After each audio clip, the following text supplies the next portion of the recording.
This is Ethan. Oh, shoot. Hey, welcome back to the channel. We got another one. I wasn't going to record today, but this one was too good to not to, you know what I'm saying, focus on. I would say not to pass up, but I didn't want to say it the wrong way. Hey, I'm going to try to bring good stuff like this to the channel. We got to build it up, though, man. The more y'all like and subscribe, the more it recommends better content for me to react to. Hope y'all having a good day. This will be out Wednesday. Today is Super Bowl Sunday. I already have, like I said, 2 videos recorded each day. Let's get into this one right now. Ethan Blaire Miller, and he is about to step into his former workplace, ready to shoot anyone who gets in his way.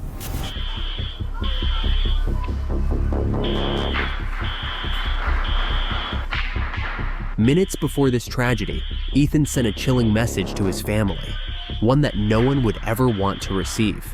If you're reading this, then I'm definitely dead. And he wouldn't be lying. Ethan would end up dead, but not from the officer's bullets, rather from something no one saw coming. However, his classmates had already noticed something very strange about him long before. A behavior that now seems like a sign of what was to come. Ethan Blaire, an apparently ordinary student, sparked curiosity and even a bit of fear among his peers. Not because he was troublesome or loud, but because of a strange habit. He always carried a notebook in which he wrote obsessively. Every class, every free minute, every break. Ethan filled its pages with enigmatic notes. And little did his classmates know that each day they stayed alive around him was a blessing. But what was he writing? Stories began to circulate among some classmates who claimed to have read one of the pages from his enigmatic notebook.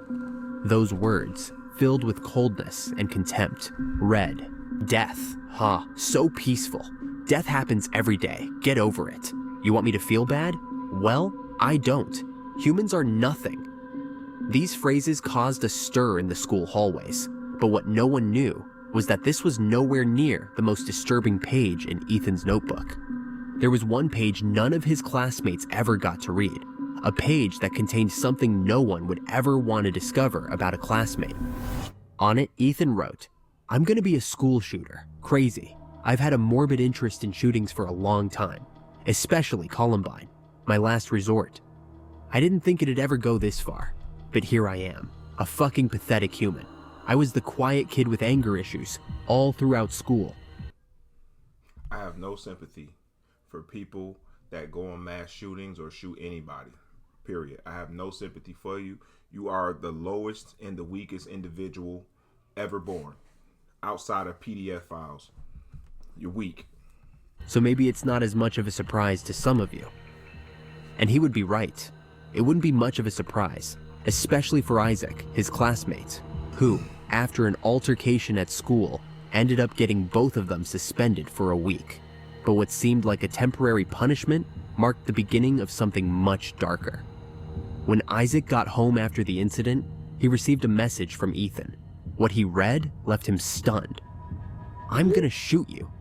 Isaac responded with disbelief. "Sure, shut up." But Ethan insisted with something more direct and terrifying. "You're going to regret it." Time passed, and although Isaac tried not to give it too much importance, the memory of that message haunted him, until one day he saw him again, in the parking lot of Safeway, where Ethan worked. There, the young man once again faced a direct death threat. The experiences Isaac recounts are chilling, especially knowing what Ethan would end up doing weeks later. However, the true revenge Ethan had in mind was against his school. For weeks, he had been writing down his plans for the school shooting and his darkest thoughts, outlining every detail with unsettling precision. According to Bro, the fact that so many people are aware of this and it just goes over people's head, or you try to dismiss it, is crazy. America is the last place you want to take a threat lightly, especially when it comes to a gun or any threat. But gun? No. Nope. Nope. Pew pew? No. to what he himself stated in his notes. Yes, Columbine partially inspired this. I've been interested in the case for a long time, and it has provided the blueprint and part of the inspiration for Doomsday. I relate to Eric and Dylan on some level as well. They were the same as me, good young men f***ed by society. Ethan already had his plan set, but just when he was ready to move from planning to execution, a problem arose, one he hadn't considered. The school year came to an end. With the school no longer in session, the stage for his revenge was out of reach, forcing him to rethink his next move. After weeks of feeding his anger, Ethan finally reached a conclusion. His plan would go forward, this time with a specific date. His writings reflect the dark determination that had been festering in his mind for so long. Finally settled on a date for my last day of this hell on earth, the 8th of September, a Thursday, the first day of school for all students at Mountain View High School. God, I can't wait. However, things would take a dramatic turn. Ethan's rage and anger were great. The thing I never respected about this kind of stuff is, and people like that now, just in general, especially people that love guns. I have firearms as well. Okay, I'm not a firearm lover. I don't obsess over it. I don't, you know what I mean? Like that shit. I got these. I know how to use these. People need to learn how to use these. Stop trying to run to an object that takes somebody off the earth because you can't use these. That's what it's, these. That's it. If you want to learn how to throw these, Uncle Bass will show you how to throw these. Don't be doing no weak shit like this. This is weak, bro. Weak. Greater than his patience. After weeks consumed by uncontrollable rage and feeling trapped in a world he deemed unjust, Ethan couldn't wait any longer. Just 1 week before the date he had originally chosen, on August 27th, he wrote a chilling declaration of intent in his notebook. Fuck it. I'm done waiting. I can't wait any longer. The rage has become uncontrollable, and it can't wait 2 more weeks. Tomorrow, Sunday, August 28th, Doomsday. It came early, fuckers. Fuck this place. I can't stand more than 1 more day of absolute misery. It's fucking dog shit here. The next hours will be like an eternity. It's crazy. Demented. His plan, initially scheduled for the first day of school, was brought forward. However, due to the holidays, he made a different decision. He chose his former workplace, the Safeway in Bend, Oregon, as the stage for his revenge. That night, while the world carried on, just hours before the massacre, Ethan wrote what would be some of his final words. It's a strange thing, knowing you'll be dead soon. Your mind and humanity start to play tricks on you. I guess it's the basic pathetic instincts of the human body. Survival, pitiful. I look death in the face daily and welcome its embrace. But something unexpected was about to happen again. His younger brother, whose identity and age have not been publicly revealed, interrupted his plans by reminding him of a promise Ethan had made, that the next day they would watch a football game together in the afternoon. Ethan agreed, and he wasn't lying, because the next day, while the two brothers shared the moment watching the game, everything seemed calm. But when the game ended, Ethan's dark resolve took control once again. With an attitude that raised no suspicion, So instead of you continuing to be a good mentor to your brother, you rather go out and inflict mass casualties because you're upset, because you're weak. That shit is whack, bro. I have no respect for. I have more respect for the man that can be there for his family and mentor and be there for his little brother. Keeping promises like that. Ethan gave his brother some cash and asked him to go buy something to drink. While his brother was out, Ethan changed clothes and prepared for what he had called Doomsday. However, what his younger brother didn't know was that it would be the last time he would see him alive.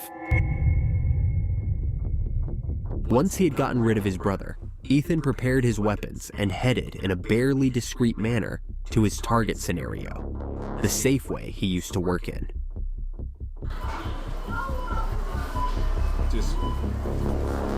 Just people just minding, going about their day. Just going about their day. Ain't did nothing to you. Shit's sick, yo. Y'all sick.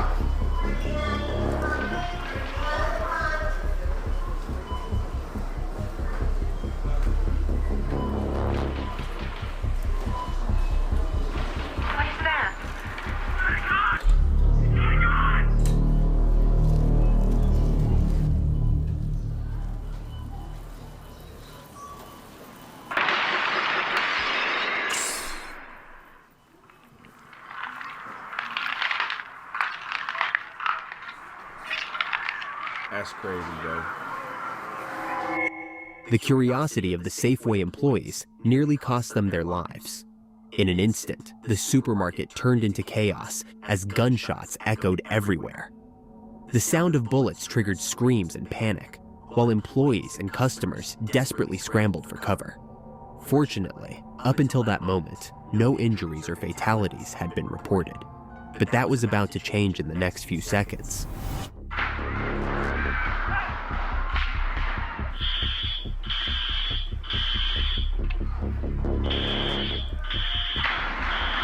Yo, that's... Oh, no. For the younger people, finding shelter was relatively easy. However, for Glenn Bennett, an 84-year-old man, the situation was very different. His limited mobility left him exposed in the chaos, and the first shot struck him, sending him to the ground. But for Ethan, that wasn't enough. With terrifying coldness, Ethan approached the elderly man and, without hesitation, fired 15 more shots at him. That's crazy, man. Glenn lay motionless on the floor, marking one of the most brutal moments of that night. But as Ethan moved forward in search of more victims, the next encounter would be very different. This time, standing in his path was someone whose legs froze with fear. However, instead of ending their life as he had done with Glenn, something unexpected happened.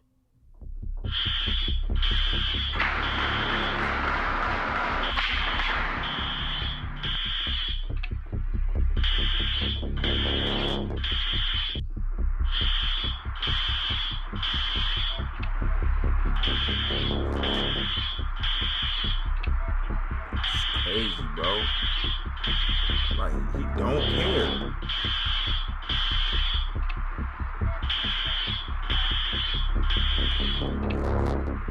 The fact that he's able to access those guns, that's the problem with the gun laws in America right now. There's no reason why a high school kid should own those guns. Ain't nothing you can tell me. There's no reason why you should be able to own those type of guns. That is a war gun. That is a gun for war. That's not a pistol. It's not a shotgun. It's not a hunting rifle. That is an assault rifle. There's no reason average people should be able to obtain those weapons. I don't care what you say.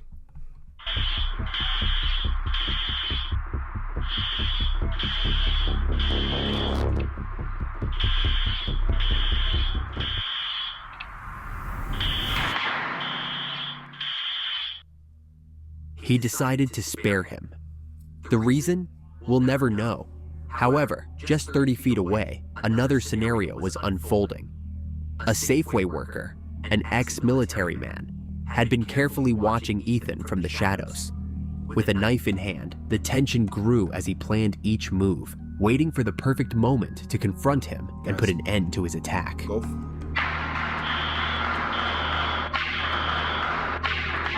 Hey, I'm gonna keep it a buck. If you ever get in this situation, I ain't never been in this situation. You know, I done seen some other shit. Go right for the gun. Don't try to wrestle with him. Go for the gun. Go for the gun. Go for, if your intention is to engage with that individual, go for the weapon. Go for the weapon. They'll more than likely only have one hand on it or not be ready for it. You'll be able to at least have a 50-50 draw. Go for the weapon.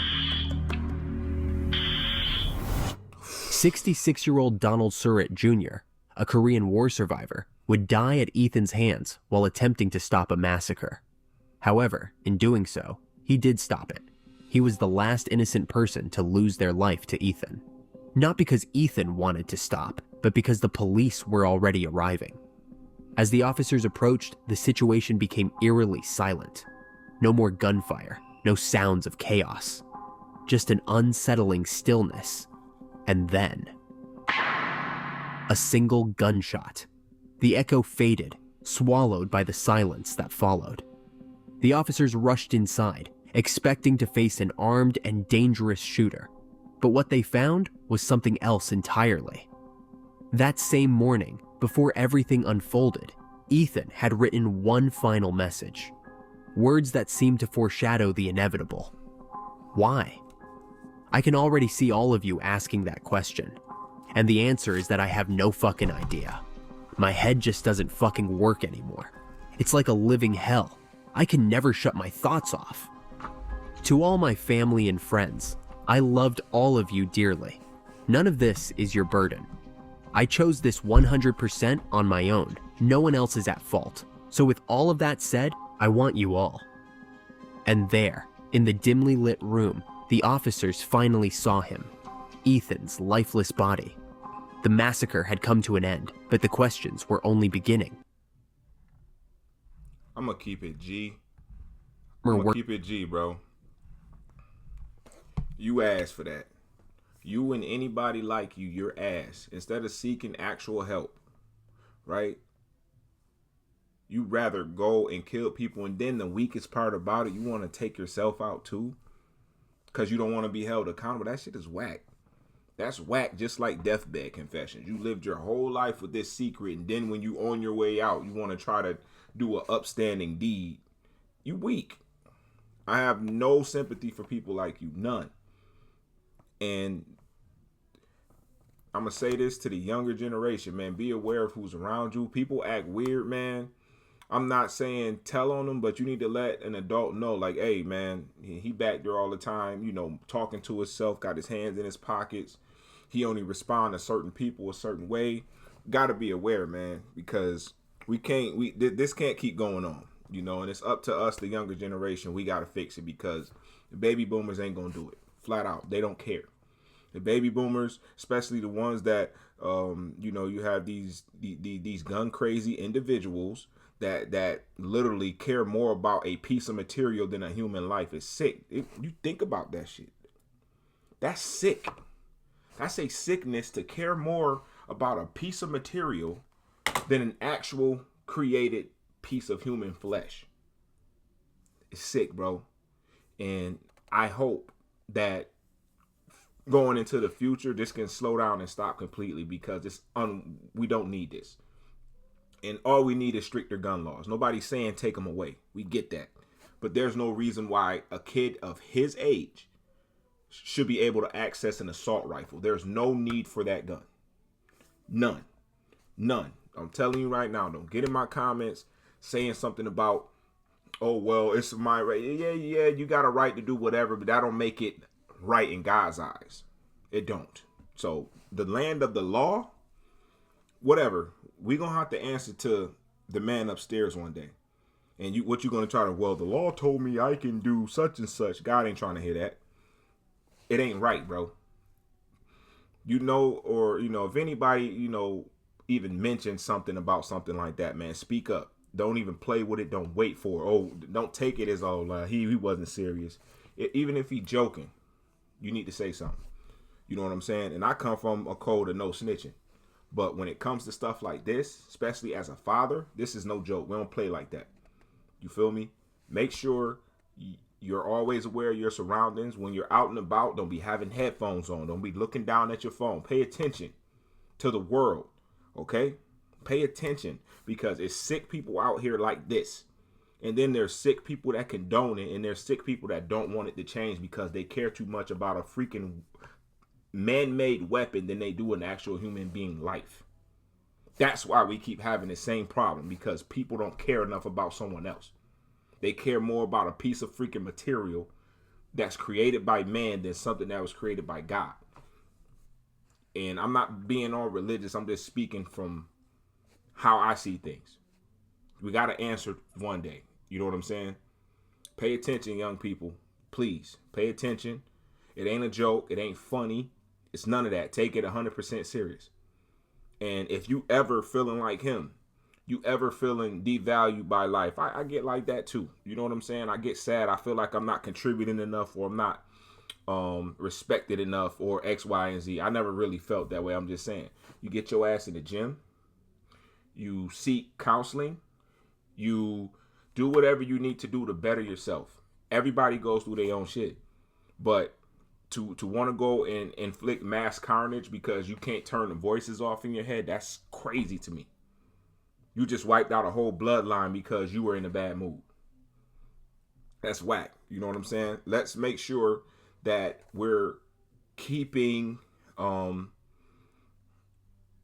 distractions out of our face when we're out in the world, meaning the moment you step outside your door, you're out in a dangerous world. Anything can happen to you. Anybody can touch you. Anybody can reach you. Pay attention. Wear one headphone instead of two. Have your music 50% instead of on 100. Put your phone down when you're out and about. When you're in a safe space, that's fine. But y'all have to pay attention, man. This stuff is avoidable to an extent. If you get that feeling in your stomach that something's about to happen, 9 out of 10 times, it's probably going to happen. Even if it don't, leave and come back. I can't tell you how many times I felt that in a situation and I left 5 minutes before some shots go off. I'm telling you, we were born with these senses. You got to pay attention to them. You know, rest in peace to everybody that was lost in this video. It's unfortunate, but we also too, we got to start attacking the topic of mental health because that's an important part. You know what I mean? I get times where I can't turn the voices off in my head, but it's never nothing like that. It's just like, yo, mindset, yo, we got to do better. How are we going to make more money? How are we going to get more sleep? How are we going to get in better shape? How are we going to create a safer environment for everyone else? You know what I'm saying? That's my voice. It's not, oh, I want to get a gun, and that's weak, man. Go and take some. If you're going to do anything to take a life, use your hands. Be a man. Be a man. Put the guns down. Put the gun down and throw them. You know what I'm saying? Join a boxing club. Join a running club. Lift some weights. You can do a bunch of stuff. But this shit is whack. It's your Uncle Bassel, man. You ever need any advice, hit me up. Like, comment, subscribe. I'm going to see y'all in the next one.